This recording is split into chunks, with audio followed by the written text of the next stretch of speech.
a scion of many worlds. She brings down her wings as a flurry of knives, and he simply floats back in response. Magritte, however, is not one to back off as she rushes him and spins to bring her wings around akin to a continuous rain of axe blows. She steps into it and brings her wings back enough to give her momentum and scythe forwards. He simply pulls himself out of reach even as he starts jabbing at her with his claws. There is a series of brutal wind blades that she has to dodge before he lands and hurls himself at her with a spinning kick.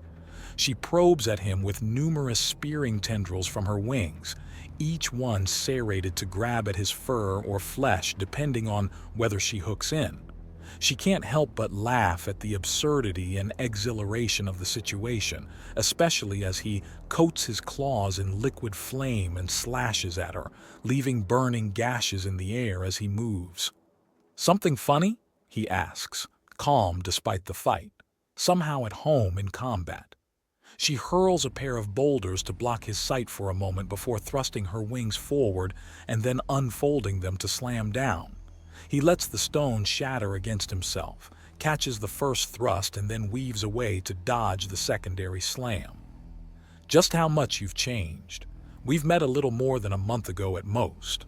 I found you a scared little thing clinging to the side of a hastily erected barricade and in a borderline panic. Exactly what I thought an Urthani would do.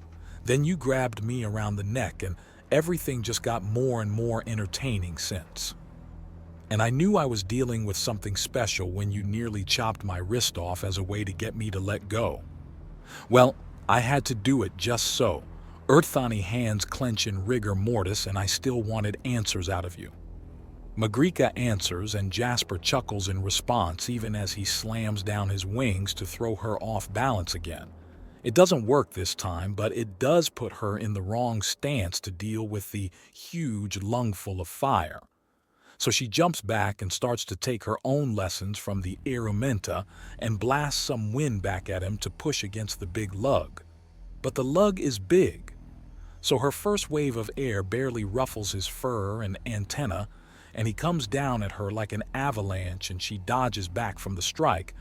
But it appears he wasn't aiming for her but the ground, and it detonates with tiny pieces slashing everywhere.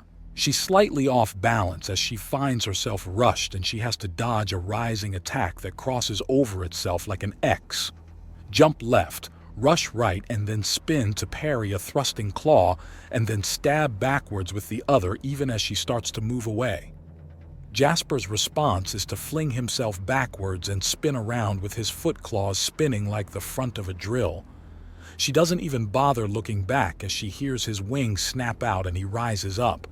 So she dives to the side to dodge the slam he brings down and then spins before parrying a double thrust downwards. It becomes a contest of strength of her incredible wings against his enhanced claws. The fact that it actually takes her more than a heartbeat to outmuscle someone with her wings is almost mind-boggling.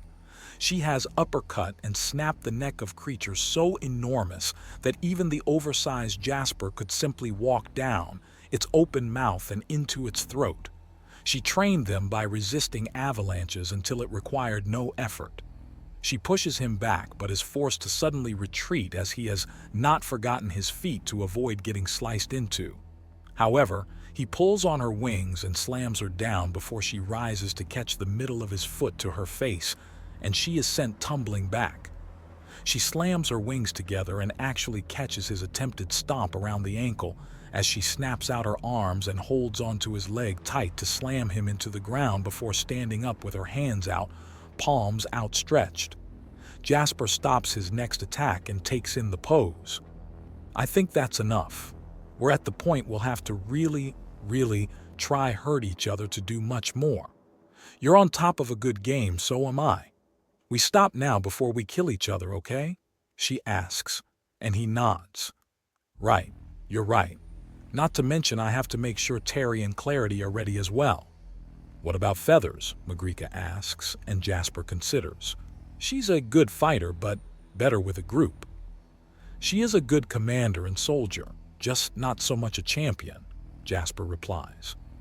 "We are talking about Lady Allure, right?" Yeah. Yes, she's a good leader, but I haven't seen her fight at champion level, Jasper says, and Magrica pauses before thinking.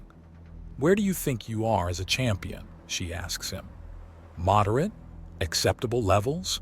Barely, Jasper says, and Magrica slaps her hands over her mouth to try to keep in the laughter. What's so funny? You're a very skilled champion. Terry is a very skilled champion, and Clarity is a moderately skilled champion.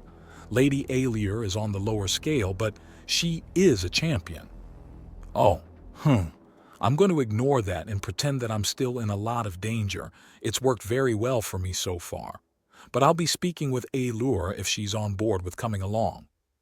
Along for what? You said you wanted to practice for the arena. Which one? There are a lot of places with arenas and add a lot of different kind of arena fights. War games? Jasper asks himself, and Magrica sighs in frustration. Oh, sorry, the Breakaway Empire's arena. Hopefully a larger fight with an army. I'm not comfortable just slaughtering their supposed criminals en masse, but I suppose putting the monsters they've made out of their misery isn't too bad either. Such a bleeding heart. Magrica semi-scolds him as she walks up and then climbs up his legs and then back until she pulls herself up and then sits on his shoulder. Maybe you should have a spar with everyone. Make sure you know what everyone can do and what you can do too. That's a good idea. I wonder what the others will think, Jasper asks. As the enormous ball-shaped mace slams into his hastily raised arms and he deflects to the side, Jasper notes that the girls here were downright eager to test themselves against him. Apparently, between the human upbringing of Horace and Emmanuel's almost sterile upbringing, he had the wrong impression of these people. They liked to fight. The august Lady Clarity was swinging around that gigantic ball mace like a cheerleader's baton, and it was currently bright on a level between blinding and bleaching your bones. Needless to say, he was getting his practice in for resisting laser and light-based effects. Ring him again! Magrica cheers from the sidelines. Apparently, he needs to be heckled too. Lovely. Still, his eyes may not be usable, but his ears work and his antenna give him a clear and easy 3D image of the surrounding area, including not only Clarity, but Magrica on the sidelines outright cheering at the combat as he's forced to duck, weave, dodge, and dive to keep ahead of the gigantic mace. It's only getting faster and he's on the back foot without her relying on tricks. Also, he hasn't brought out his swords. That was a mistake, but he's going at this with the claws. He starts swatting at the enormous mace, not against its momentum, as that would just give her a chance to crack his bones and shred his skin. No, he's slamming it with its own momentum to throw her off balance and take that weapon out of her control. She's still speeding up. If he had his eyes open in this horrific blare of light, he'd see that thing casting after images at the least. He steps back and to the side somewhat. There's a resounding clang as his claw swats it along its path. She's starting to stagger a little, but she brings it around harder. He dodges and she continues to spin it too fast to attack, but he still gives it another swat on its way as he keeps backing up, forcing her to keep her momentum going even as it brings her further and further off balance. Step, dodge, swat, clang. Faster and faster the dance goes until she brings down the mace with concussive force. The clods of dirt impact against him hard enough that there may be bruising later, but he still powers through the downright explosion of physical force to swipe at her. She pulls back and tries to bring the mace back too, but he grabs it around the top of the shaft and holds tight. Then a tug of war almost begins, but he knees her right in the stomach and she backs away. "Oh shit," she says as suddenly her own mace is swinging for her, and although she dodges, it also stops on a dime. "I'll give it back if you give me time to correct being an idiot and grab my own swords." Jasper offers, and there's laughter and jeers from Magrica, who's joined by the stoic Terry, just watching to the side and sipping a water skin of something. Lady Alier is there as well, and a crowd is growing to watch the entertainment. "Sounds good. "Give me the mace back." She offers, and he sets it down at her feet. He then holds up a claw and quickly darts off before heading back to his room and then coming back with his sword strapped on. "You know it's fairly careless of you to walk around unarmed. My fingers are giant jagged spears. Even naked I'm still as unarmed as a metak. Even less unarmed, actually, if you'll pardon my playing around with negatives like that. I have a set of jagged blades on the end of each limb. For all the wings of a metak are scary weapons, they only have two. Numbers-wise, I have that beat. But you didn't beat me," Magrica calls out. "That's because we didn't want to kill each other," Jasper calls back, and Magrica laughs before stealing Terry's wineskin, taking a single sip and then handing it back with a disgusted look on her face. Terry's smile is the peak of smug as she takes back the wineskin. "All right, enough chatting. Let's get back to fighting," Clarity announces, holding up her gigantic mace high, and there's a loud cheer from the gathering crowd. "Remember, this is a spar, no killing." Jasper dictates even as he unclips his still sheathed swords from his belt. It's why it took him a touch longer than usual. These sheaths held no axiom construct and were fully long enough to contain the brutal edges of the swords. They'll still break bones with their size and the speed he can move them at, but he won't be casually bleeding her out or lopping off limbs. He will have to avoid the neck and head, though. Those are still kill shots if bones are being broken.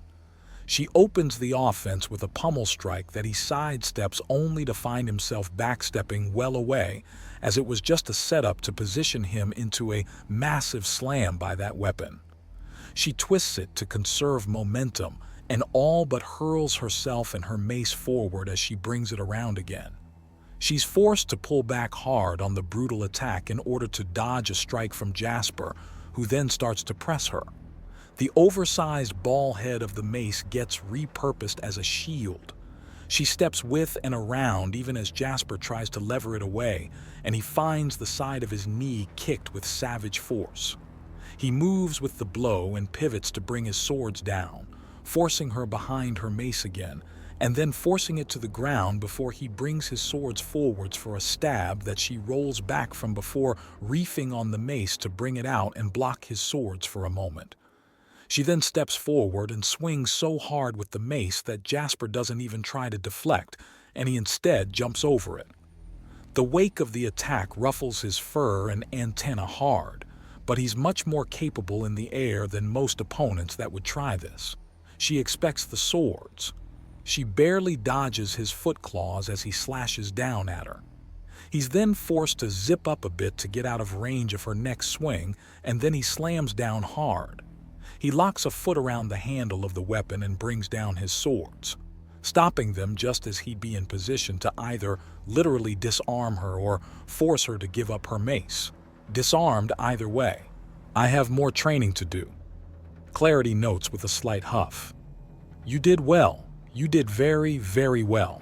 He compliments her as he flutters away and gives her some space. "Not well enough. I need to get faster. Your speed and strength aren't the issue. Your problem is that you're not anchoring yourself when you swing that thing. It's heavy enough to crush any and all resistance, but it also takes you for a ride, meaning that every strike you make is a commitment. You can't faint and have a monster of time redirecting things. If you can figure out how to anchor and unanchor yourself at will, you'll get a lot more control over that weapon and even fake other people out to lure them into brutal traps." "All right, clear away, Miss Clarity. It's my turn now," Terry says, passing her wineskin to a disgusted Magrica and stepping out onto the battlefield. Jasper cracks his neck in anticipation even as Lady Clarity shoulders her weapon and starts to walk off. "Try not to kill each other, you two." "I'll try," both Terry and Jasper state in a bland tone. She then gives him a bit of a stink eye and he just grins at her. He's already got her angry. That's both good and bad.